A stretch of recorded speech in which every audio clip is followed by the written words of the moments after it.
My daughter sent me a text. Don't come to my wedding. My husband hates you, and we don't want you ruining our wedding. I smiled calmly and silently froze their bank accounts. By dawn, 118 missed calls from them. She thought she could betray the father who paid for her entire life without consequences. But payback was coming. Before listening to this story, we have an important announcement for you. Unfortunately, we are discontinuing this channel, and it will be deleted soon. If you want to continue listening to new stories, subscribe to our new channel, Cold Revenge. The link to it will be in the collaboration with this video, in the description of this video, and in the comments. Thank you for your attention. My name is Richard Coleman. I'm 67 years old, and I live in a quiet house on Providence Road in Charlotte, North Carolina. Spent 35 years working my way up from bank teller to branch manager at Truist Bank before retiring 2 years ago. I always believed that family loyalty was a two-way street. Turns out some people think it only runs one direction. My daughter Ashley is 32 now, beautiful, smart, graduated from Duke University with a degree in marketing. I paid every penny of that education, $127,000 total. Never asked for a thank you, never held it over her head. That's what fathers do, right? After her mother, Julia, and I divorced 15 years ago, Julia moved to Florida to find herself, and Ashley stayed with me. We had a good relationship then. She'd come home from school, tell me about her day. We'd cook dinner together. Simple things, happy things. Everything changed about a year ago when she met Troy Clarkson. He's 35, runs some kind of digital marketing agency called Apex Digital Solutions. From day one, something about him rubbed me wrong. The way he'd look at my Toyota Camry with barely concealed contempt. The way he'd talk about his entrepreneurial success and his investment portfolio. The way he'd mention his father's development company every 10 minutes, like he'd built it himself. Ashley started changing around him. Small things at first. She stopped coming over for our Sunday lunches, too busy with Troy's social circle. Then she started making comments about my modest lifestyle. One time she actually said, "Dad, don't you think it's time to upgrade your car? Troy's friends might see us." I laughed it off, but it stung.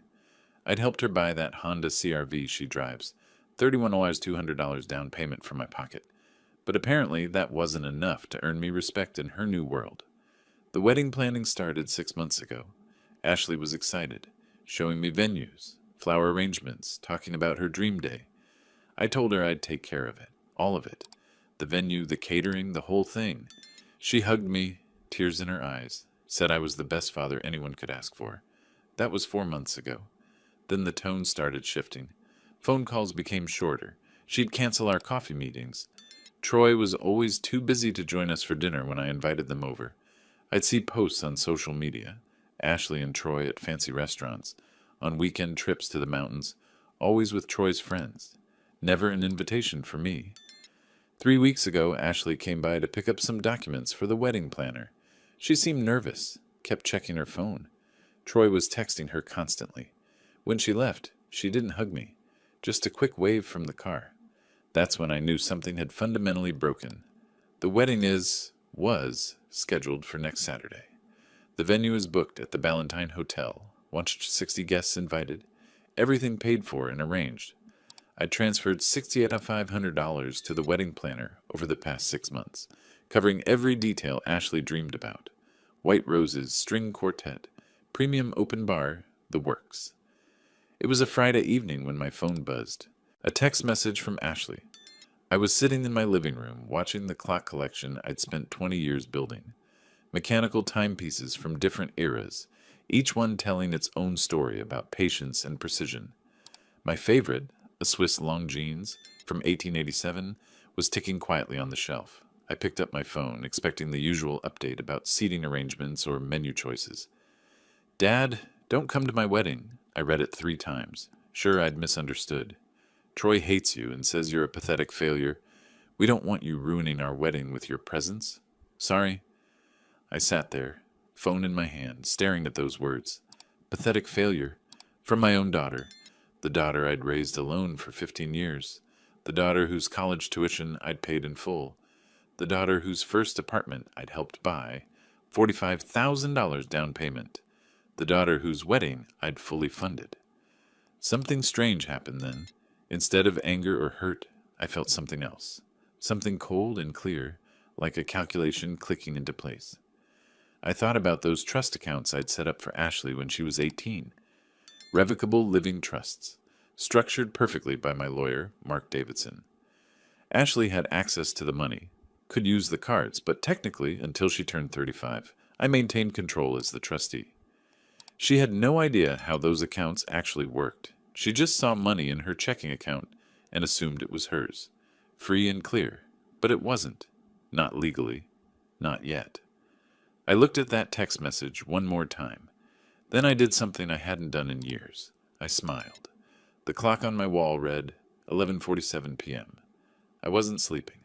Instead, I was in my home office, surrounded by file folders I hadn't opened in months.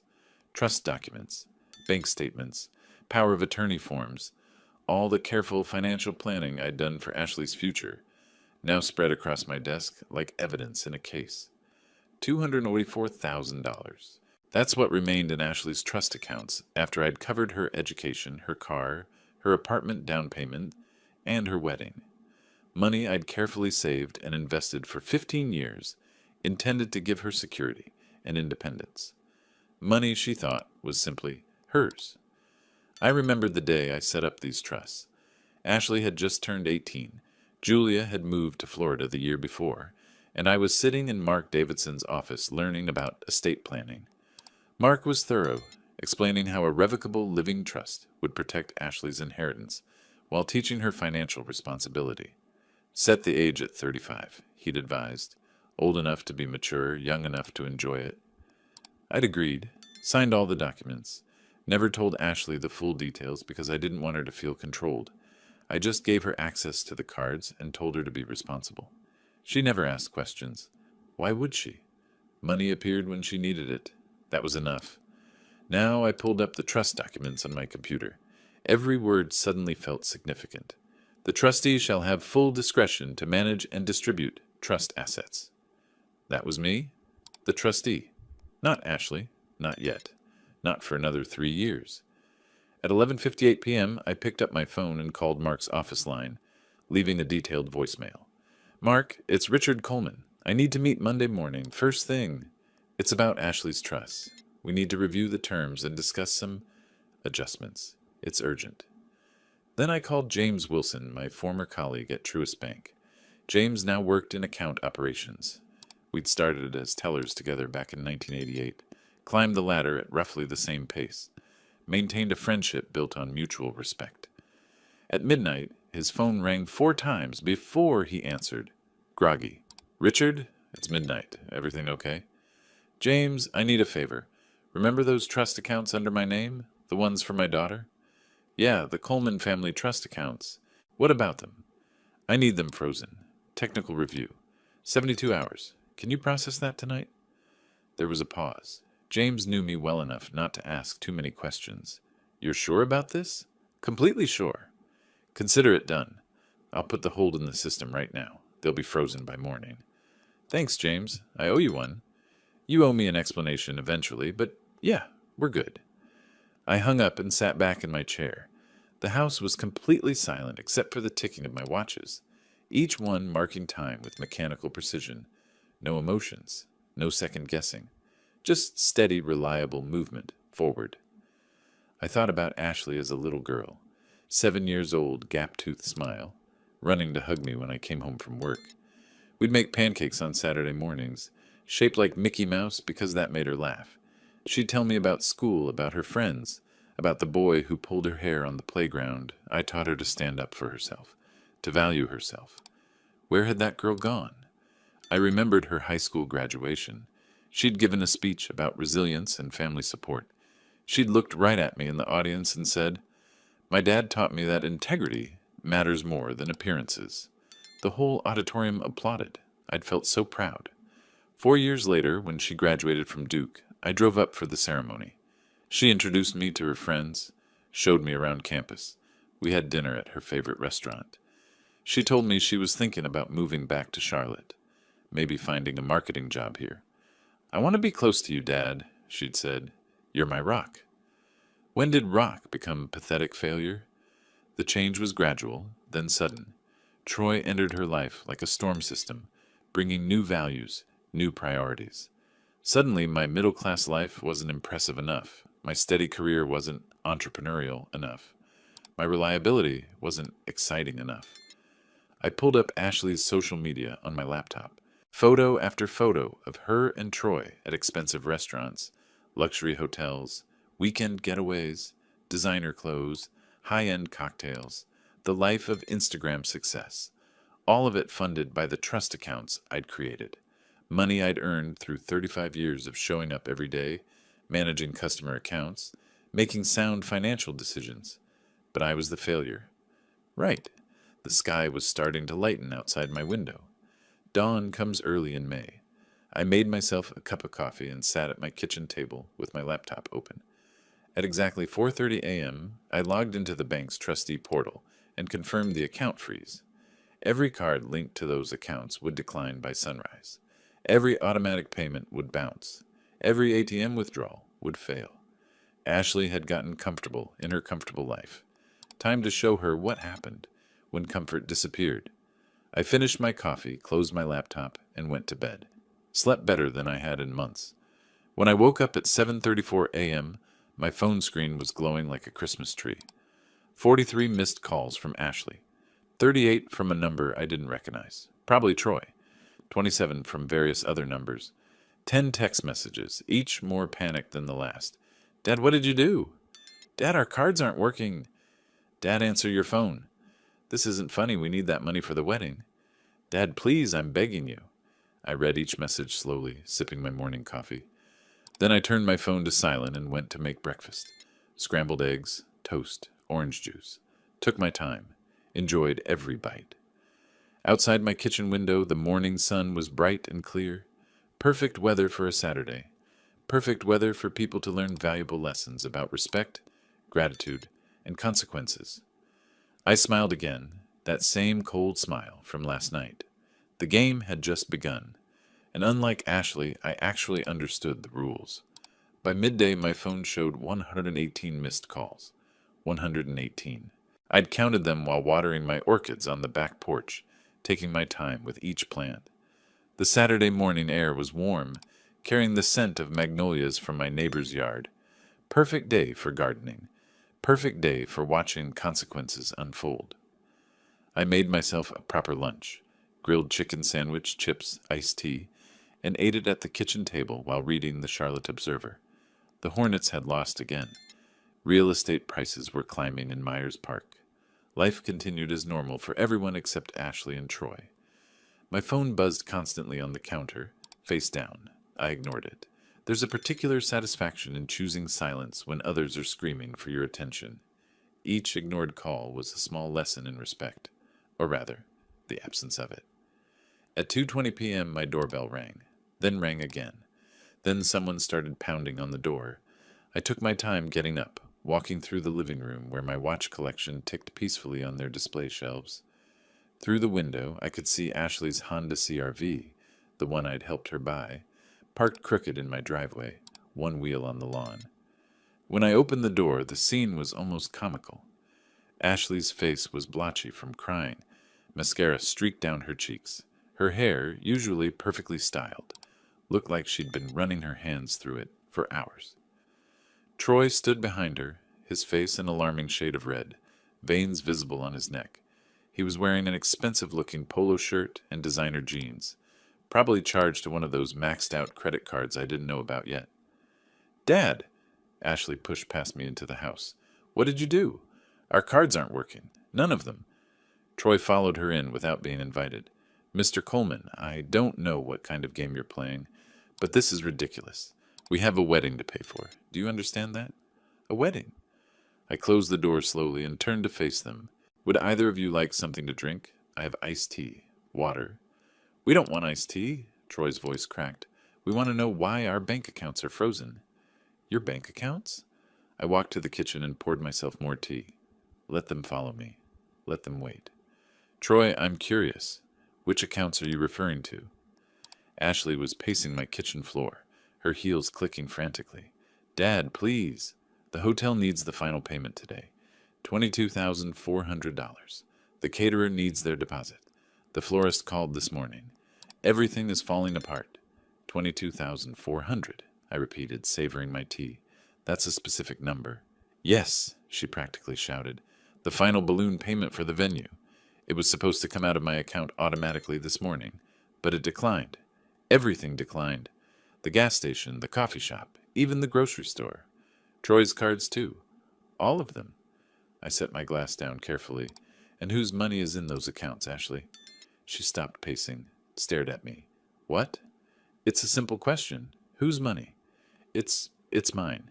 You gave it to me. For college, for the apartment, for... I gave you access to it, I corrected. There's a difference. Those accounts are part of a revocable living trust. Do you know what that means? Her face went blank. A trust? Troy stepped forward, trying to take control. Mr. Coleman, I don't care about technicalities. Ashley has been using those accounts for years. That makes them hers. Now, either you unlock them, or we'll get a lawyer. A lawyer, I smiled. Excellent idea. I actually have a very good one. His name is Mark Davidson. Maybe you've heard of him. He specializes in trust law. He's the one who set up Ashley's accounts 15 years ago, with very specific terms. Troy's confident expression wavered. What terms? The terms that make me the trustee with full discretionary control until Ashley turns 35. She's 32 now. That means I have 3 more years of legal authority over every penny in those accounts. Ashley sank into one of my kitchen chairs. Dad, you never told me that. You never asked. You just spent the money. I leaned against the counter, watching them both. Let me ask you something, Troy.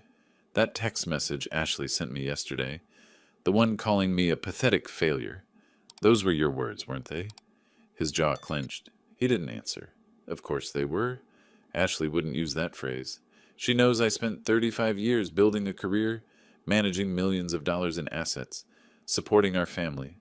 But you convinced her I wasn't good enough for your new lifestyle, didn't you?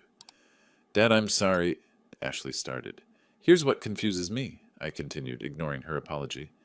You didn't want me at your wedding, Ashley. You said I would ruin it with my presence, but you still expected me to pay for it. How does that work exactly? Troy's face was transitioning from red to purple. This is extortion. No, this is consequences. I straightened up. Here's your choice. The wedding can proceed as planned. All you need to do is stand up in front of your 160 guests and explain that everything, the venue, the food, the flowers, the dress you're wearing, Ashley, was paid for by the pathetic failure you didn't want there. Publicly acknowledge who funded your perfect day. Do that, and I'll release the funds. Ashley's eyes went wide. In front of everyone? Everyone. Or you can find another way to pay for it yourselves.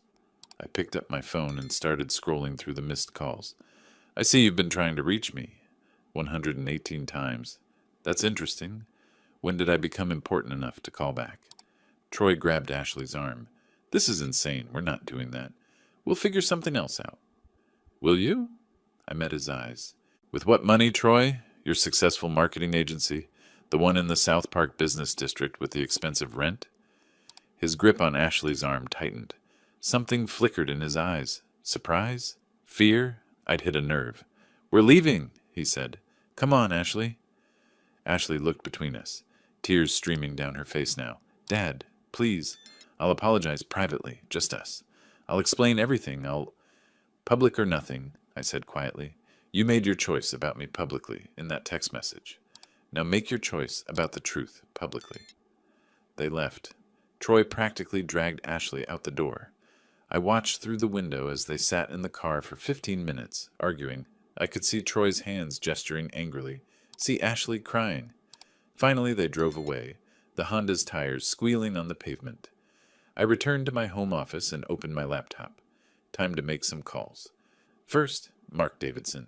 He picked up on the second ring. Mark, it's Richard Coleman. I need you to prepare something for me. A complete financial accounting of every dollar I've invested in Ashley's life over the past 15 years. College tuition, apartment down payment, car, furniture, monthly allowances, everything. I want dates, amounts, receipts. Richard, what's going on? Let's call it a teaching moment. Can you have it ready by Monday? I'll have it Monday morning. Anything else? Yes. I want to formally restructure the trust terms. From now on, any distribution to Ashley requires my written approval. No more automatic access. There was a pause. That's your right as trustee. I'll draft the amendment. Thank you, Mark. My second call was to Sandra Miller. We'd worked together at the bank 10 years ago before she left to start her own private investigation firm. Smart woman, excellent at following money trails. Sandra, I have a job for you. Richard Coleman, it's been a while. What do you need? Background check on someone named Troy Clarkson.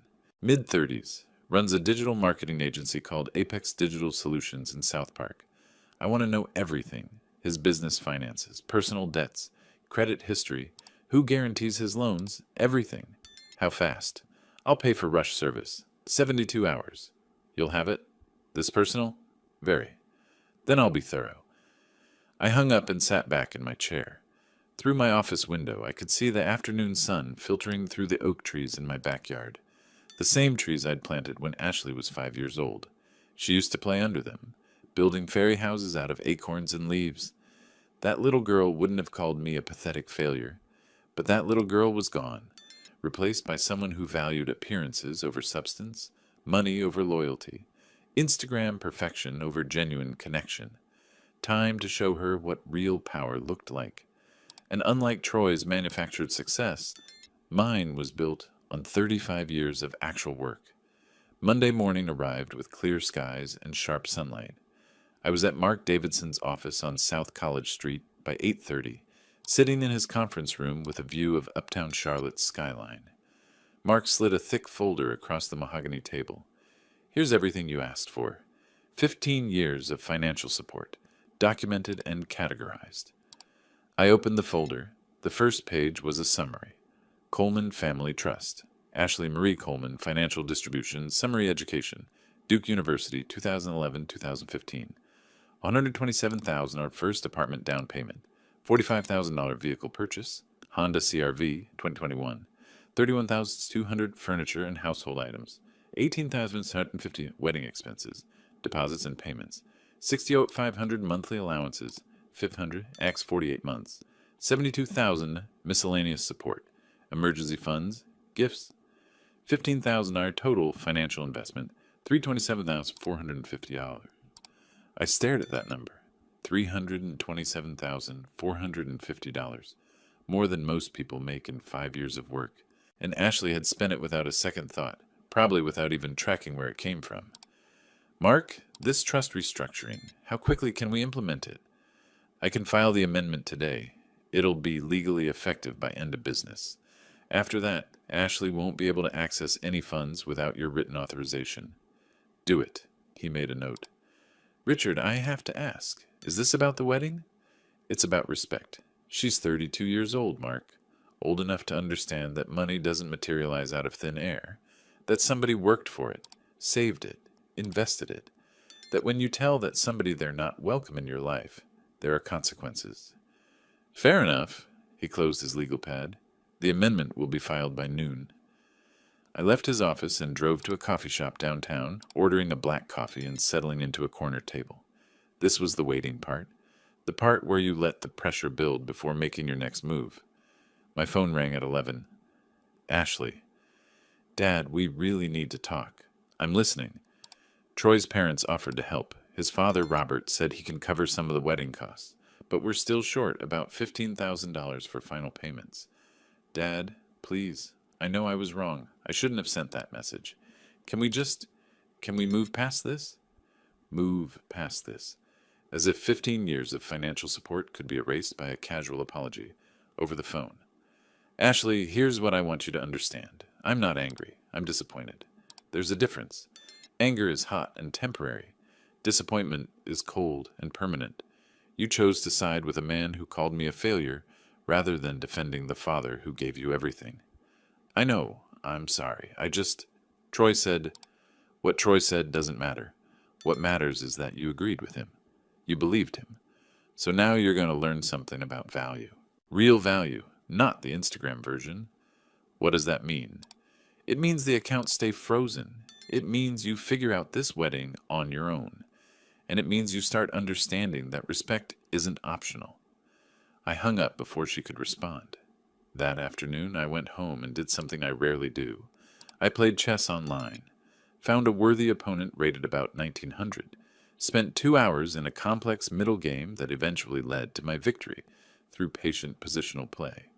Chess teaches you that rushed decisions lead to defeat. You wait, you observe, you calculate, and then you strike at the exact right moment. Wednesday morning, Sandra Miller called. "Richard, you're not going to believe what I found." "Try me." Troy Clarkson is drowning. His company, Apex Digital Solutions, revenue of about $220,000 last year, but expenses of $407,000. He's got a business loan of $187,000 at 9% interest that he's missing payments on. 3 personal credit cards maxed out at $67,300 total. And here's the interesting part. He got a $95,000 credit line 6 months ago to keep the business afloat. Who guaranteed it? His father. Robert Clarkson, the developer. Personal guarantee, full liability. I smiled. What else? The fancy office he rents in South Park, $4,800 a month, and he's 2 months behind. They're about to evict him. His BMW is leased, and he's late on those payments too. The guy's a house of cards, Richard. One strong wind and the whole thing collapses. What about Robert Clarkson? Now that's interesting. Legitimate businessman, built his development company from nothing. Worth about $8 million, mostly tied up in properties and ongoing projects. He's been bailing Troy out for years, but I'm seeing signs he's getting tired of it. Recent court filing shows he refused to guarantee another loan for Troy last month. Can you dig deeper into Robert? Current projects, loan applications, business vulnerabilities? I can, but that'll take another few days. You want the deep dive? Whatever it costs. You got it? Thursday morning, my phone buzzed with a text from Ashley. "Dad, please. We found money from Troy's parents, but we're still short $15,000 for final payments. I'm begging you." I was wrong. I'm sorry. I typed back, "Apology accepted. But money stays frozen. Learn to value what you had." 3 dots appeared, disappeared, appeared again. Then, "I hate you." I set the phone down. There it was, the truth beneath all the apologies. She didn't regret what she'd said. She only regretted the consequences. That evening I sat in my study with a glass of scotch, Macallan 18, a rare indulgence, and looked at the information spread across my desk. Ashley's financial history, Troy's debt profile, the wedding venue contract, trust documents, bank statements, pieces of a puzzle, slowly forming a picture. Troy wasn't just using Ashley. He was desperate. His business was failing, his lifestyle was unsustainable, and he'd seen my daughter as a lifeline. A woman with money in the bank, a father who'd always provided, a comfortable future without having to actually build anything himself. And Ashley, wanting so badly to be part of Troy's world, had given him access to everything. Probably told him it was their money, their savings, never realizing that every dollar came from her father's careful planning. The wedding was Saturday, 4 days away. They'd be scrambling now, probably fighting, definitely stressed. Troy would be showing his true colors under pressure. Ashley would be seeing the man she'd actually married instead of the image he projected. Good. Let her see. My phone rang again. Unknown number. "Mr. Coleman, this is Robert Clarkson, Troy's father. I don't believe we've met, but our children are getting married in a few days. I was hoping we could talk." Well, this was unexpected. "Mr. Clarkson, what can I do for you?" "Call me Robert. Listen, I'm not sure what's happening with Ashley's bank accounts, but Troy mentioned there's been some kind of freeze. My wife and I have covered what we can, but there are still outstanding payments for the wedding. I thought perhaps we could meet, work this out like reasonable adults." Reasonable adults. Interesting phrase from a man whose son had called me a pathetic failure. "Are you free Friday afternoon?" I asked. "Say, 3 o'clock? There's a coffee shop downtown, Emily's on Tryon Street."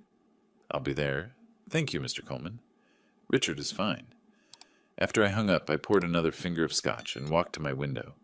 The oak trees I'd planted were silhouetted against the sunset, their branches swaying in the evening breeze. Robert Clarkson wanted to meet. The father who'd been bankrolling Troy's fake success, who'd guaranteed loans for a failing business, who probably had no idea his son was a manipulative parasite. This was going to be interesting. I raised my glass to my reflection in the window. "Here's the consequences," I said quietly. "May they be educational." The chess game was entering its middle phase. I'd sacrificed a pawn, the wedding funds, to gain position. Now it was time to see how my opponents would respond, and I had a feeling Robert Clarkson was about to become a very useful piece on the board. The day before the wedding arrived with the kind of morning that makes you appreciate being awake early. 6 a.m. and my phone was already ringing. I'd fallen asleep around midnight after a chess match online. A solid win against a 1900 rated opponent from California who made the classic mistake of overextending his queen. The ringing hadn't stopped. I picked up the phone and actually laughed out loud. 73 missed calls overnight, added to the previous total. That made over 200 desperate attempts to reach me in the past week. 47 text messages, 12 voicemails.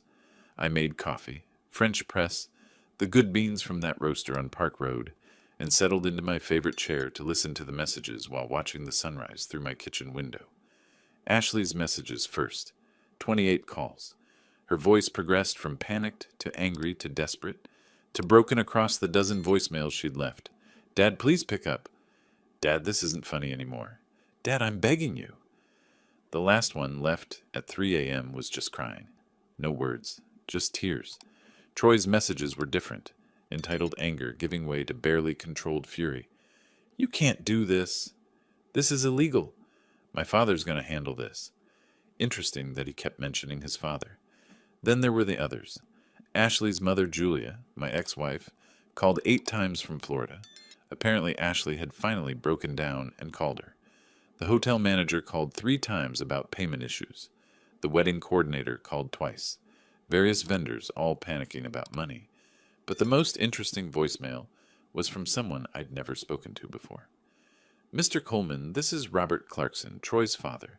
We haven't met, but our children are getting married tomorrow. It seems there's been some financial confusion. I've covered some of the wedding expenses, but there are still outstanding issues. Perhaps we could meet and resolve this like adults. Troy mentioned you've blocked Ashley's accounts. I'm sure this is just a misunderstanding that we can work through." His voice was measured, professional, diplomatic, the voice of a man used to solving problems with conversation rather than confrontation. I smiled. Robert Clarkson, the man who'd built a development empire from nothing, the man who'd been guaranteeing his son's failing business ventures, the man who had no idea his son was a parasite. At 10 a.m., I called him back. "Mr. Clarkson, this is Richard Coleman. I got your message." "Richard, thank you for returning my call." Relief flooded his voice. "I was hoping we could sit down and talk about this situation. The wedding is tomorrow, and I'm available this afternoon. Say 3 o'clock? There's a coffee shop downtown, Emily's on Tryon Street." "Perfect. I'll be there. And Richard, thank you. I'm sure we can work this out." I hung up and spent the rest of the morning preparing. Sandra's report on Troy went into a folder. Mark's financial summary of my support for Ashley went into another. I dressed carefully, pressed khakis, button-down shirt, casual but put together. The meeting with Robert wasn't about intimidation. It was about information. Emily's French bakery was busy when I arrived at 2:50 p.m., full of the usual mix of business people, students, and tourists enjoying their coffee and pastries. I ordered a black coffee and claimed a quiet table in the back corner. Robert Clarkson arrived exactly at 3. I recognized him immediately from the photos Sandra had included in her report. Tall, probably 6'2", with silver hair and the weathered face of someone who'd spent decades on construction sites before moving to an office. He wore expensive casual, polo shirt, pressed jeans, leather loafers that probably cost more than my entire outfit. He spotted me and walked over, hand extended. "Richard?" "Robert, please sit." We shook hands. His grip was firm, practiced, the handshake of someone who made deals for a living. He sat down, ordered a coffee from the passing barista, then turned his full attention to me. "First, let me say I appreciate you meeting with me. Troy and Ashley's wedding has been stressful for everyone involved." "I imagine it has been. Troy tells me there's been an issue with Ashley's bank accounts. Something about them being frozen." "They're not frozen. They're under trustee control. There's a difference. His coffee arrived. He took a sip, studying me. Trustee control. You're the trustee? I am. Have been for 15 years. The trusts I established for Ashley give her access to funds, but I maintain discretionary control until she turns 35. She's 32. And you've exercised that control? I have. Robert set his coffee down carefully. May I ask why? Troy mentioned there was some kind of disagreement, but he was vague on details. I pulled out my phone and opened the screenshot I'd saved. The text message from Ashley. I turned the screen toward Robert without a word. He read it, his expression not changing. But I saw his jaw tighten, saw his fingers grip the phone a bit harder before he handed it back. I didn't know about this, he said quietly. Neither did you know about this. I slid Sandra's report across the table. Your son's financial situation, his company's debts, the credit cards, the failed business model, the rent he can't pay. Robert opened the folder, and I watched his face as he read. Page by page, his expression shifted from curiosity to concern to something harder. Disappointment, maybe. Or anger that he'd tried to suppress for too long. Where did you get this? I hired a private investigator. When your son called me a pathetic failure through my daughter, I decided to learn exactly who was calling me names. I see. He closed the folder, his hands flat on top of it. And the wedding? Troy told Ashley I would ruin it with my presence. I was uninvited to my own daughter's wedding, to the wedding I'd paid for in full. $68,500, not counting the 15 years of other support. So I stopped payment. Robert was quiet for a long moment. That text message, those aren't Ashley's words. No, they're Troy's words. My daughter is many things, spoiled, financially naive, easily influenced, but she's not cruel. Your son is? What do you want from this meeting, Richard? I want you to know who your son really is. Not the entrepreneurial success story he pretends to be. Not the self-made businessman. The truth. He saw my daughter as a bank account with benefits. He's been draining her funds for months. $47,200 that she thought were investments for their future. Robert's face had gone pale. How long have you known about Troy's situation? I found out this week, but I suspect you've known for years. He didn't deny it. Just sat there, looking older than he had when he walked in. I kept hoping marriage would mature him, that having a wife, building a life, would force him to grow up. Marriage doesn't fix people, Robert. It just locks you to them. What happens now? The wedding is tomorrow. The venue is paid for. I covered it. The guests are coming. Ashley's dress, the flowers, the food. I've handled all of it. $73,000. I nodded slowly. You're a good father. Better than Troy deserves, frankly. He's my son, and Ashley is my daughter, which is why I'm going to tell you something important. I leaned forward. The wedding will happen tomorrow. I won't stop it. You've already paid for everything, and canceling now would hurt Ashley more than Troy.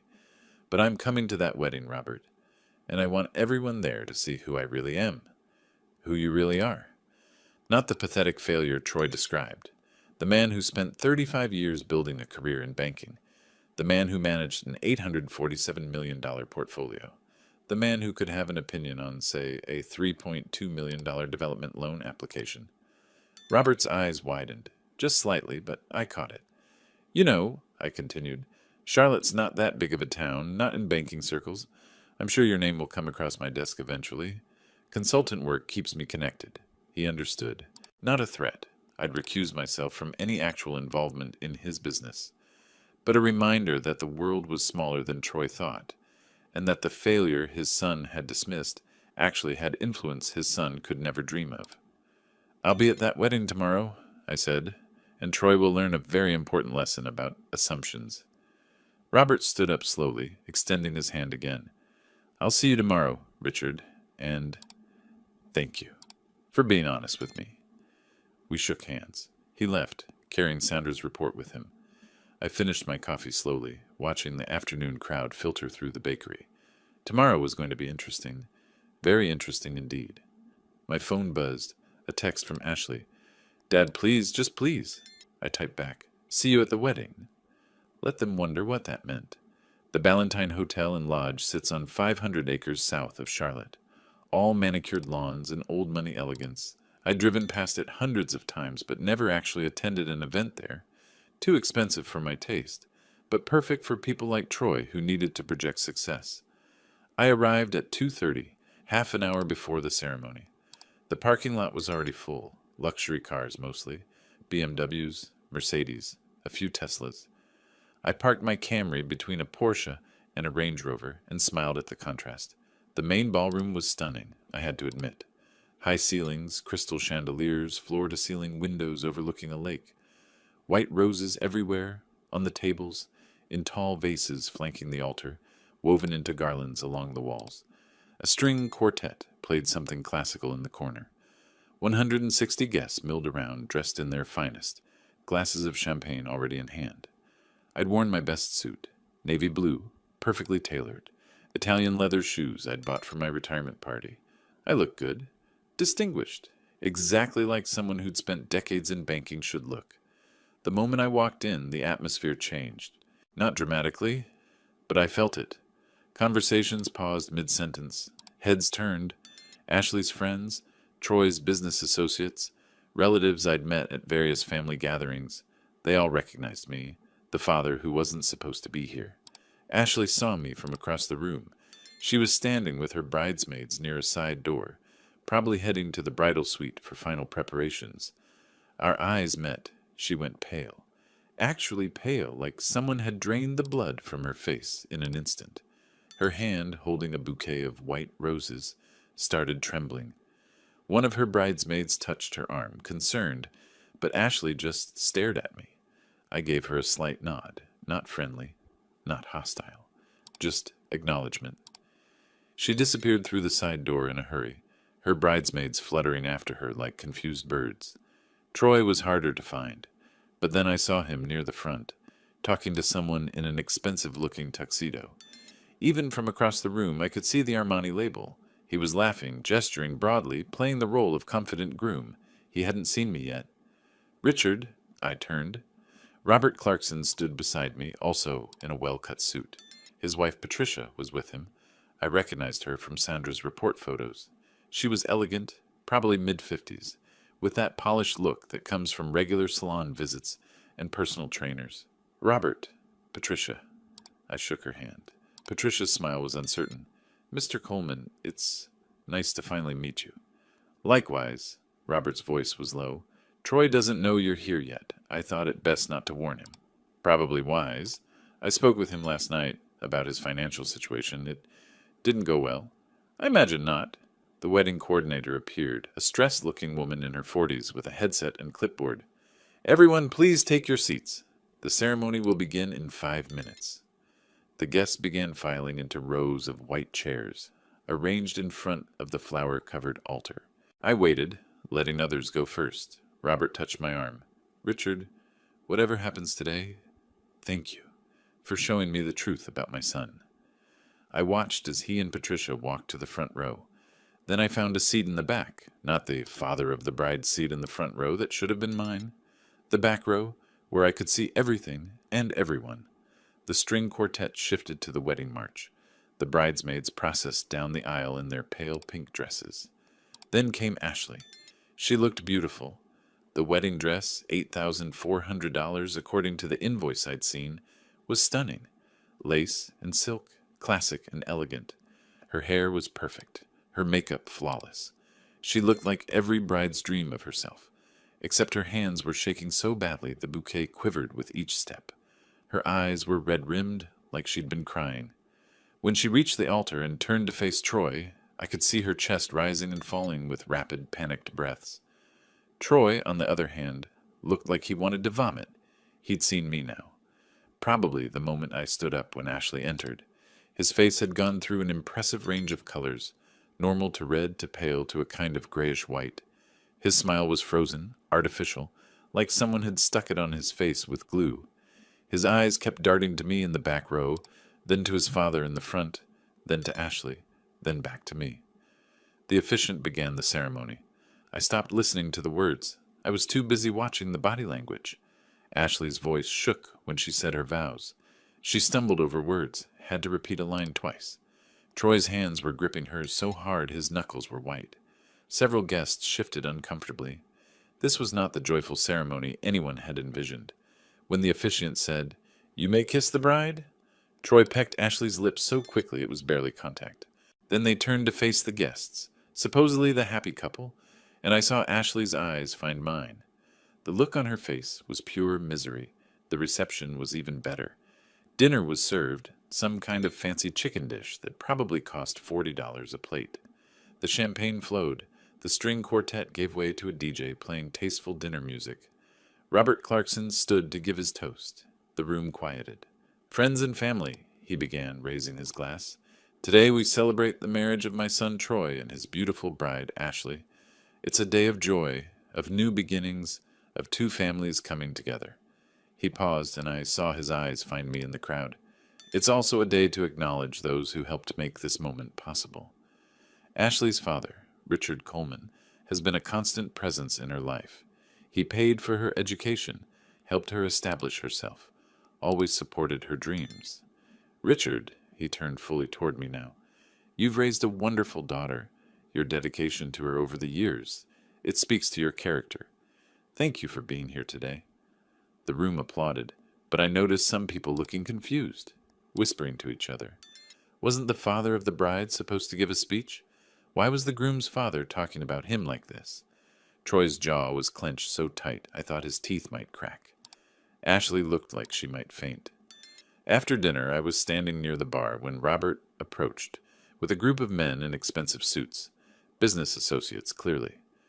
"Gentlemen, I want you to meet someone. This is Richard Coleman, Ashley's father. Richard, this is Michael Thornton. He's with Thornton Development. We've worked together on several projects." Michael shook my hand. "Coleman, that name's familiar. Are you in development?" "Banking, actually. Retired from Truist Bank a couple years ago, but I still consult on large commercial loans." Michael's eyes widened.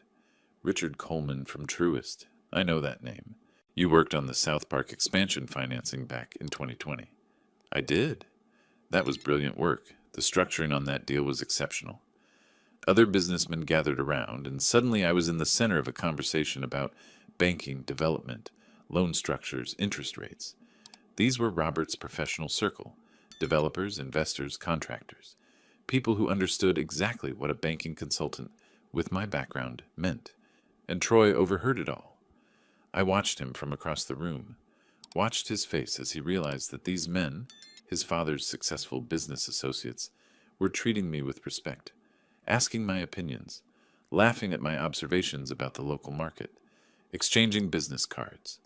His expression went from confusion to realization to something that looked like horror. The pathetic failure he'd dismissed was networking with the very people he'd been trying to impress for the past year. Ashley approached near the end of the evening when most guests were on the dance floor. She looked exhausted, her makeup fading, her hair coming loose from its perfect styling. "Dad," she said quietly, I don't know what to say." I looked at her, really looked at her. She was 32 years old, married to a man who'd used her, standing at a wedding her father had been uninvited to, but that her father-in-law had paid for.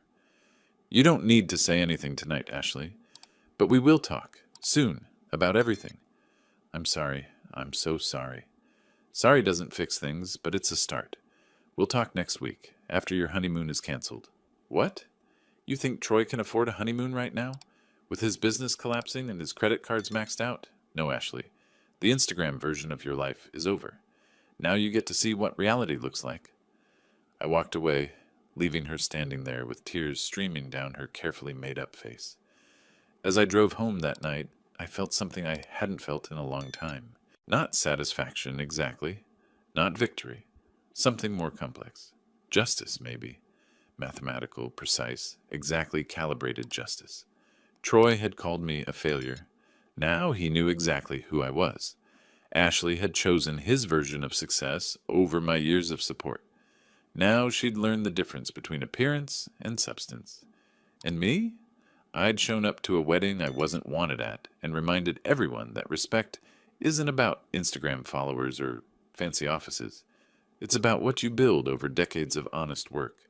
The chess game was far from over. But I'd just won a very important middle game exchange. The call came 2 days after the wedding. I was having my morning coffee, reading the financial section of the Charlotte Observer, when my phone rang. James Wilson, my former colleague at Truist Bank, now vice president of the commercial lending division. Richard, I need your input on something. What's up, James? We've got a loan application on my desk. Robert Clarkson, you know him, right? Development company, solid reputation. He's requesting $3.2 million for a new commercial complex in South Park. Standard stuff, but given the amount, I wanted to run it past you. You still consult on large commercial loans, and you know the local market better than anyone. I set down my coffee cup very carefully. The universe, it seemed, had a sense of irony worthy of a Greek playwright. Robert Clarkson, I said slowly. Yes, I know him. We just became family, actually. His son married my daughter this past weekend. There was a pause. That's quite the coincidence. Does that create a conflict of interest for you? It might. Let me think about this, James. When do you need a decision? Next week would be ideal. The project timeline is tight. I'll get back to you. After I hung up, I sat at my kitchen table for a long time, watching the sunlight move across the floor. $3.2 million. Robert's newest project, probably something he'd been planning for months, maybe years. A loan that needed bank approval, consultant review, and a stamp of legitimacy from someone like me. And I was now his son-in-law's father-in-law. Family, whether either of us liked it or not. I called Robert directly. We need to talk, not about Ashley and Troy, about your loan application. My loan application? Confusion in his voice. How do you know about... Because Truist Bank just asked me to review it. I'm one of their senior consultants for commercial lending. $3.2 million for the South Park development, correct? Silence. Then, this is a conflict of interest. That's exactly what I said, which is why we should meet, today, if possible. We met that afternoon at the same coffee shop where we'd talked before the wedding. Robert looked older, more tired. The past week had clearly taken a toll on him. I'll recuse myself from your loan review, I said immediately. I'll tell James that our family connection makes it inappropriate for me to be involved. Your application will be reviewed by other qualified consultants, and it'll stand on its own merits. Robert nodded slowly. Thank you. That's professional of you. But I want you to understand something, Robert. Your son married my daughter. They're living in a luxury apartment they can't afford, driving cars on leases he can't maintain, projecting a lifestyle built on debt and my money, and now they're married. I've talked to Troy multiple times since the wedding, and he's defensive, angry. He thinks you're trying to destroy him. Robert rubbed his face. I went through his company's books myself. You were right. It's worse than I thought. The business is hemorrhaging money, and he's been using Ashley's accounts to cover his losses. $47,200 over 8 months, I said. I had my investigator, Sandra Miller, excellent woman, pull the detailed transactions. Ashley had no idea. She gave him access to a joint credit card, thinking it was for household expenses. He was funneling it straight into his failing business. What are you going to do? What would you do, Robert, if your son had deceived someone you loved? He was quiet for a long moment. I'd make sure they learned the truth and faced the consequences. Then that's what I'm doing. Ashley needs to see who she married, and Troy needs to understand that calling someone a failure doesn't make it true. Meanwhile, Sandra delivered her final report. I read it that evening, sitting in my study with a glass of scotch. The good stuff, the Macallan I saved for special occasions. Troy had been systematically draining Ashley's accounts since they got engaged. Not all at once. Small amounts at first, 500 here, 800 there. Business expenses, he'd call them. Then larger sums as his company sank deeper. The $95,000 credit line his father had guaranteed was nearly maxed out. The 3 business credit cards were all 30 days past due. His office rent was 3 months behind now. The man was drowning, and he'd grabbed Ashley as a life raft. I called Ashley the next morning. We need to talk about Troy, about money, about what's really been happening. Dad, I don't want to hear another lecture. This isn't a lecture. This is information you need to see. Today. My house, 2 o'clock. She came alone. Troy, apparently, was dealing with business emergencies, probably creditors calling based on Sandra's report. I had everything laid out on my dining room table: bank statements, credit card bills, withdrawal records, a forensic accounting of exactly where Ashley's money had gone over the past 8 months. She stood there, staring at the papers, her face cycling through emotions like a slot machine: confusion, disbelief, anger, hurt, finally, devastation. "He told me these were investments," she said, her voice barely above a whisper. "For our future, for the business. He said once the company stabilized, we'd be set." "Ashley, his company isn't stabilizing. It's collapsing. These weren't investments. They were emergency payments to creditors, office rent, credit card minimums. He was keeping his business on life support with your money. $47,000. She picked up one of the statements, her hands shaking. "I didn't even notice. I trusted him. That's what manipulators do. They make you feel guilty for questioning them. They convince you that trust means not asking questions." I paused. "Sound familiar?" She looked at me then, really looked at me, and I saw something break in her expression. "The text message about the wedding. Those were his words, weren't they? He told me what to say. He said you wouldn't understand our relationship, that you'd try to control us, that we needed to establish boundaries. And I just believed him. Yes, I called my own father a pathetic failure." Tears were streaming down her face now. "I uninvited you to my wedding, and the whole time, you were the one paying for everything. You were the one supporting me, and I chose him over you." I wanted to comfort her. That's what fathers do. But she needed to feel this, needed to understand the weight of her choices. "So what do I do now?" she asked. "I'm married to him. I can't just—" "You can do whatever you choose, Ashley. That's the point. You're 32 years old. You can make your own decisions. But you need to make them with accurate information, not his lies. Those accounts? Still frozen. Will remain frozen until I see evidence that you understand how money actually works, where it comes from, what it costs, how to protect it. Dad, no? I'm not your ATM machine anymore. I'm not the backup plan when Troy's schemes fail. You want access to those funds? You learn financial literacy. You learn to budget. You learn to recognize manipulation. And you learn that respect isn't optional. It's earned and it's reciprocal." She left an hour later, carrying copies of all the financial documents. I watched her drive away in that Honda CR-V I'd helped her buy, and I wondered if she'd ever really understand what I'd been trying to teach her. But at least now she had the information. What she did with it was up to her. That night, I added a new piece to my watch collection, a 1920s Omega pocket watch I'd been eyeing for months. Paid for with money I'd earned, saved, invested wisely. Money that represented 35 years of showing up every day, making sound decisions, building something real. Not Instagram success. Real success. The kind that doesn't disappear when the likes stop coming. Troy's counterattack came 3 days later. I was in my backyard trimming the hedges when a courier arrived with legal papers. Official documents from Ramirez and Associates, attorneys at law. Troy was suing me for unlawful restraint of marital assets and financial coercion. The letter was aggressive, full of legal threats and 48-hour ultimatums. Release Ashley's trust funds immediately, or face civil action. The tone suggested Troy had found a lawyer as overconfident as he was. I called Mark Davidson, my attorney. He arrived within the hour, read the documents, and actually laughed. "Richard, this is the legal equivalent of a tantrum. Kyle Ramirez, I know him, young guy, thinks every case is a dramatic courtroom battle. He's way out of his depth here. Can they force me to release the funds? Not a chance. The trusts are ironclad. You're the designated trustee with full discretionary authority until Ashley turns 35. Every document is properly executed, notarized, filed with the appropriate authorities. I made sure of that 15 years ago. So we let them sue? We let them try. This'll get dismissed at preliminary hearing. Might even get Ramirez sanctioned for filing a frivolous lawsuit." Mark grinned. "Actually, this is perfect. Let Troy waste money on legal fees, while we demonstrate to a judge exactly how thoroughly you've structured these trusts."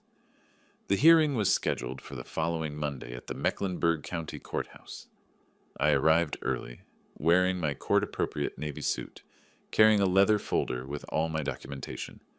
Troy and Ashley were already there, sitting with their lawyer, a young man in an expensive suit that probably cost more than my car payment. Kyle Ramirez had the aggressive energy of someone who watched too many legal dramas. He kept gesturing emphatically, whispering strategy to Troy, who looked like he hadn't slept in days. Ashley wouldn't meet my eyes. The judge was Patricia Henson, mid-50s, stern expression, reputation for no-nonsense rulings. She reviewed the documents quickly, then looked up at all of us over her reading glasses.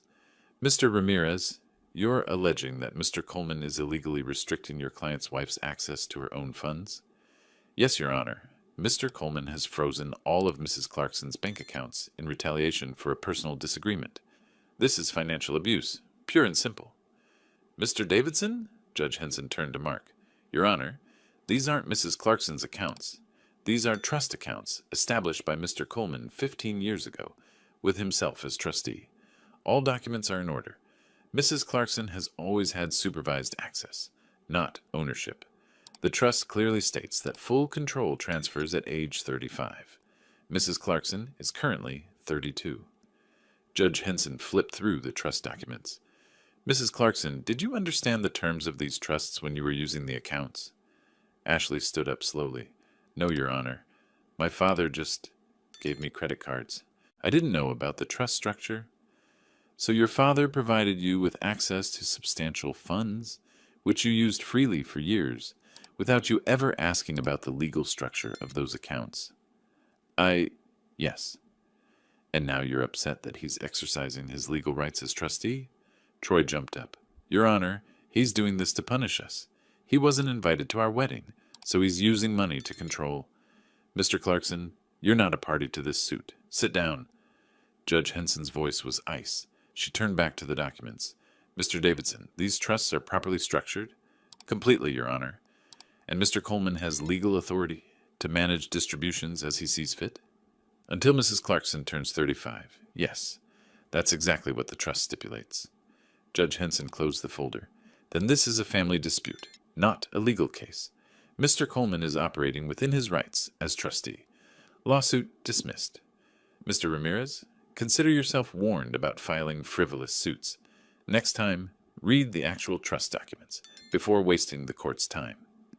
The gavel came down. Over. Done. We walked out of the courthouse into afternoon sunlight. Troy was red-faced, arguing with Ramirez on the courthouse steps. Ashley stood apart from them, looking lost. Mark clapped me on the shoulder.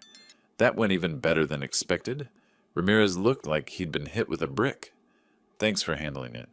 "That's what you pay me for. Though I doubt this is over. Troy strikes me as the type who doesn't accept defeat well."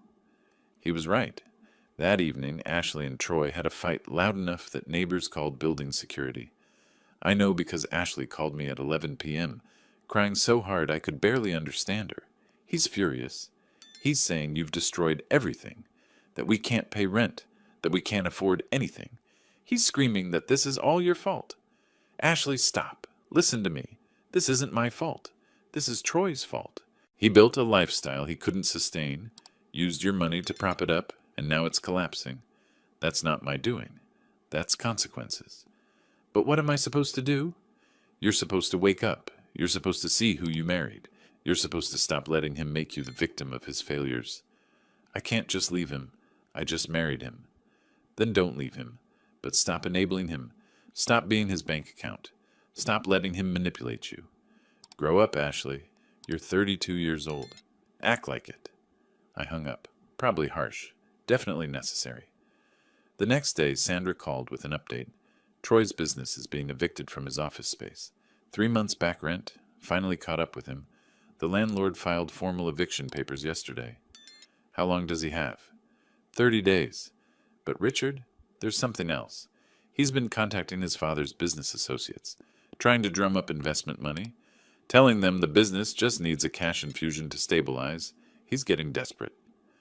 Desperate people make mistakes, and Troy was about to make several. The chess game was entering its final phase. All the pieces were positioned. The end game was in sight, and I knew exactly how it would end. Robert Clarkson called 3 days after the courthouse disaster. His voice was measured, careful. Richard, I'd like to host a family dinner. All of us. You, Ashley, Troy, my wife Patricia, and Julia. Ashley's mother is flying in from Florida. Julia's coming? That was interesting. My ex-wife hadn't been involved in Ashley's life much since she'd moved to Florida 15 years ago. Ashley asked her to come. I think your daughter is starting to see things clearly. But we need to address this as a family. Wednesday evening, if you're available. I'll be there.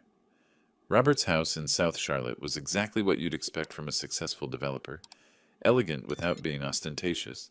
Expensive without being gaudy. Real wealth, not the Instagram version Troy tried so hard to project.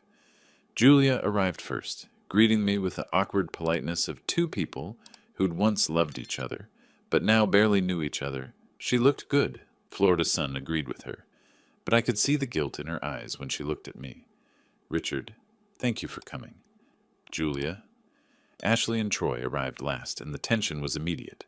Troy's face was haggard, dark circles under his eyes. Ashley looked exhausted, thinner than she'd been at the wedding just 2 weeks ago. They weren't holding hands. We gathered around Robert's dining room table, mahogany, probably worth more than my car. Patricia had prepared a full meal, roasted chicken, vegetables, the kind of dinner that's meant to feel welcoming, but tonight just felt like a stage for uncomfortable truth. Robert stood at the head of the table, raising his wineglass. I brought us all together because our children got married. That makes us family, whether we like it or not. But there are problems we need to address, honestly, without games or manipulation. He turned to Troy. Son, I had my accountant audit your company. The full audit you've been avoiding for 2 years. You're in debt. $254,000. Your business is insolvent, and you've been using Ashley's money to keep it afloat without telling her. Troy's face went red, then white. Dad, I'm not finished. You also convinced Ashley to uninvite her father to the wedding. You used words like a pathetic failure to describe a man who spent 35 years building a respected career, a man who paid for his daughter's entire education and supported her for 15 years, all while you were building a house of cards with borrowed money. I was trying to build something. Troy's voice cracked. Everyone expects me to be like you, but every time I try, you judge me. I judge dishonesty, Troy. I judge manipulation. I judge using other people's money while pretending it's yours. Robert set down his wineglass. I'm not guaranteeing any more loans. I'm not bailing you out again. From now on, you sink or swim on your own merit. Troy stood up so fast his chair scraped across the hardwood floor. This is because of him, he pointed at me, his hand shaking. He's been poisoning you against me. He showed up at the wedding like some kind of... Like a father, I said quietly. Like someone who'd been invited, but then uninvited with a cruel text message. You want to talk about cruel? You froze Ashley's accounts. You humiliated us. I exercised my legal rights as trustee. Something you would have discovered if you'd bothered to ask Ashley about the financial structure of those accounts before you started spending her money. Our money? She's my wife. Money I earned, I saved, I invested, and I placed in trust for my daughter's future, not for your failing business, not for your BMW lease, not for your fake success story. Troy looked around the table wildly, searching for support. He found none. Patricia looked away. Robert's expression was granite. Julia was watching Ashley, not him. Troyson, Robert's voice was heavy. You need help. Professional help. Financial counseling, maybe therapy, and you need a real job. Not this fantasy of being a startup entrepreneur when you have no capital and no viable business model. A real job, like working for you, being your employee. Is that what you want? To humiliate me in front of everyone? I want you to be honest, to work, to earn, like Richard did, like I did, like every person who actually builds something real instead of an Instagram illusion. Silence fell over the table. Then Julia spoke for the first time, her voice soft but firm. Richard was the better parent. I need to say that out loud, in front of everyone. She looked at Ashley. I left when things got hard. I moved to Florida to find myself and left you with your father. He never complained. He never asked me for help. He just did what needed to be done, day after day, year after year. He paid for everything, supported everything, and never demanded credit or gratitude. Ashley started crying quietly. Julia continued, "And now I fly back and find out you uninvited him to your wedding? That you called him a failure? Ashley, honey, your father is the definition of success. Not money, though he managed money better than any of us, but character, integrity, showing up. That's success." Ashley's voice was barely audible. I know that now." I set down my fork carefully, looking at my daughter. "Ashley, you asked what you should do. Here's what you do. You grow up. You start making decisions with your eyes open. You learn what money actually means. Not the number on a screen, but the hours of work, the sacrifices, the choices that money represents. You learn to spot manipulation, and you decide, consciously, what kind of person you want to be." "I want to be better." She was looking at me now, tears streaming down her face. "I want to be like you." "Then start with honesty, with yourself and with Troy." Troy stood frozen, looking at all of us like we were strangers. Then he walked out of the room. We heard the front door open and close. Nobody went after him. Robert sighed heavily. "That went about as well as I expected." Ashley looked at me across the table. "Dad, can we talk? Just us?" We stepped out onto Robert's back patio, overlooking a pool that reflected the evening sky like dark glass. "I was horrible to you," she said. "Not just the text message. For months before that. I let Troy convince me you were holding me back, that you didn't understand our lifestyle, that I needed to set boundaries. But really, I was just being spoiled and ungrateful and easily influenced," I finished. "That's the part that concerns me most, Ashley. Not that you made mistakes. Everyone does. But that you let someone else dictate your values, your decisions, your treatment of people who love you. I'll do better, I promise. Promises are easy. Actions are what count. So here's what happens next. I'm going to teach you how money actually works, how to budget, how to invest, how to recognize when someone's using you. And then maybe we'll talk about unfreezing some of those accounts." "Thank you." She hugged me, and for the first time in over a year, it felt genuine. "Thank you for not giving up on me." I held my daughter and looked up at the darkening sky. Justice, I thought, wasn't about revenge. It was about teaching the right lessons at the right time, even if those lessons hurt. The next few weeks moved like a slow-motion landslide. Inevitable. Inexorable. Exactly as I'd planned. Troy's office got evicted. His business equipment was liquidated to pay back rent. Apex Digital Solutions quietly closed its doors, its social media going silent, its website replaced with a temporarily unavailable message that everyone knew meant permanent. Robert followed through on his ultimatum. Either Troy accepted a real job in his company and attended financial counseling, or he was cut off completely. Troy, broken and desperate, chose the former. He started as a sales associate, not manager, not director, just associate, earning $52,000 a year. For someone who'd styled himself as an entrepreneur, as someone destined for greatness, it was a bitter pill. I watched his social media transform. No more photos of luxury cars and rooftop bars. No more hashtags about grinding and success. Just silence. Digital humiliation for a man who'd lived online. The accounts stayed frozen for another month while I met with Ashley 3 times a week. We sat at my dining room table with spreadsheets, budget templates, and trust documents. I taught her what I should have taught her years ago, that money isn't magic, it's mathematics. That lifestyle is a choice, not a status. That financial security comes from making thousands of small, smart decisions over decades. She was a surprisingly good student once the Instagram filter came off her life. She asked questions, took notes, admitted when she didn't understand something. It was like watching my daughter emerge from a fog she didn't even know she'd been in. Troy and Ashley moved out of the View luxury apartments. Their new place was in a modest complex near the airport. 2 bedrooms, 900 square feet, $1,400 a month. They sold Troy's BMW X5, keeping only Ashley's Honda CR-V. Ashley canceled her Pilates membership, her premium subscription boxes, her monthly salon appointments. It must have felt like falling from a great height. but I didn't feel particularly sorry for either of them. The turning point came on a warm evening in early June. Ashley came to my house alone. "Troy moved out," she said without preamble. "We're separating." I wasn't surprised. "Are you okay?" "I don't know. Maybe." He couldn't handle the downgrade. Kept saying I was killing his dreams, that if I'd just asked you to unfreeze the money, we could get back to normal. She sat down on my couch, looking exhausted, but somehow more solid than before. "But I didn't want to go back. I finally understand what you were trying to show me. That wasn't normal. That was a performance. This," she gestured around my comfortable, modest living room, "this is normal. This is real. What are you going to do? I don't know yet. Maybe divorce. Maybe therapy. Maybe just time to figure out who I am without someone telling me who I should be." She looked at me. "But I want to keep learning. About money.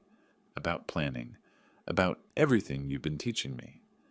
I pulled out the folder I'd prepared. "Then let's talk about your 3-year plan." We spent 2 hours going through it. At 35, 3 years from now, Ashley would inherit full control of $237,000, what remained after wedding costs and Troy's theft. But between now and then, she'd learn to manage a budget, to save, to invest small amounts, to track spending. I'd partially unfreeze her accounts, giving her $2,000 a month, enough to live modestly, but not enough to fall back into old patterns. "And if I do this right?" she asked. "If you do this right, by the time you're 35, you'll understand exactly what that money represents. You'll know how to make it grow, how to protect it, how to use it wisely, and you'll never let anyone manipulate you with money again." She signed the revised trust documents without hesitation. After she left, I sat on my back porch with a glass of scotch, the good stuff, Macallan 18, because some moments deserve celebrating. The June evening was perfect, warm without being hot, and the oak trees I'd planted when Ashley was 5 were swaying gently in the breeze. My phone buzzed, a text from Ashley. "Dad, Troy and I are enrolling in a financial literacy course together. It starts Monday. He needs it more than I do, but we both need it. Thank you for everything," I replied. "Proud of you, Ashley." And I was. Not because she was fixing her marriage. Honestly, I thought that ship had sailed. But because she was finally growing up, finally taking responsibility, finally understanding that respect and gratitude aren't optional extras in life. They're the foundation. I thought about that text message from a month ago. "You're a pathetic failure." Troy's words, but Ashley's finger that pressed send. Justice, I'd learned, wasn't about making people suffer. It was about making sure actions had consequences, about teaching lessons, about not letting betrayal slide just because it came from someone you loved. The evening air carried the scent of honeysuckle from my neighbor's yard. My watch collection sat on its shelf inside, 43 mechanical timepieces, each one representing patience, precision, the value of things that last. My favorite, the 1887 Longines, was ticking steadily, just as it had for over a century. Justice is like that watch, I thought. It doesn't rush. It doesn't miss a beat. It just keeps moving forward, one precise tick at a time, until the right moment arrives. Troy had called me a pathetic failure. Now he was working sales for his father, living in a modest apartment, facing the reality that Instagram success and actual success are different things. Ashley had pushed me away. Now she was learning that the person she'd dismissed was the one who'd always had her back. Robert had covered the wedding. Now he understood exactly what kind of man his son was. And me? I was sitting on my porch, financially secure, self-respect intact, watching my daughter finally learn the lessons I'd tried to teach her through example, but that she'd only absorbed through consequence. Perfect mathematics, exact justice, no revenge necessary, just natural consequences playing out as they always do when you let them. My phone buzzed again, another text from Ashley. "I love you, Dad. I'm sorry it took me so long to say it and mean it." I smiled. "Love you too. See you Monday for our next lesson." Because that's what fathers do. We teach, we guide, we forgive, eventually. But we never forget that love without respect is just another kind of manipulation, and support without boundaries is just enabling. I'd spent a month showing Ashley and Troy that actions have consequences, that words have weight, that betrayal has a price. Now they'd spend the rest of their lives learning to be better people, and I'd spend mine knowing that sometimes the best revenge isn't revenge at all. It's just refusing to be anyone's doormat while teaching them to stand on their own feet. Justice served, lesson learned, life moves forward. I raised my glass to the oak trees, to the setting sun, to the future that stretched out ahead of all of us. Mathematical, precise, exactly right. If you like this story, please like this video, subscribe to the channel, and share your impressions of this story in the comments.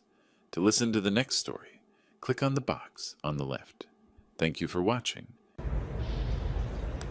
야구요 안 봐요. 그러니까 야구 오빠들이 좋아해가지고 그 뭐지? 옛날에 조금씩 네 집 어딘데 동은아?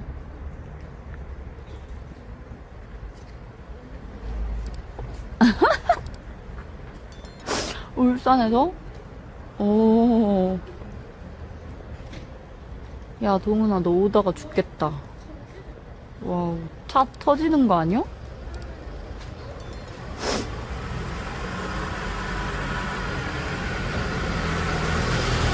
근데 차를 몇 만까지 탈 수 있어?